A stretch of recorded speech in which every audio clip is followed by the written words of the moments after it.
guys, ito. Ito na yung ano guys, dore oh. Dore. Yan na yung dore ng isda. Di ko alam kung ano yun. Diba? Sarap kain niya guys. O diba, isda nga naman yan guys. Kinakain ko ng ibang bansa. Pero siyempre tayo, dahil mga ignorante tayo, hindi tayo kumakain yan. O diba?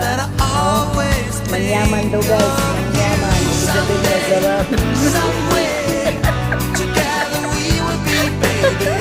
Anong lasa, babe? Anong lasa? Anong klaseng isda? Hito daw guys, hito. Ang sabihin na guys na hito. Yung sa tubig ay hindi mo siya. Hindi ko na siya masyaro nakakain sa dagat guys. Yung sinasabi niya hito, kapag. Wala siya hito. Guys, ang itsura niya. Ganyan. Maragultang ulo. Malaki ang ulo niya. Yan, tapos yung buntot niya parang sirena.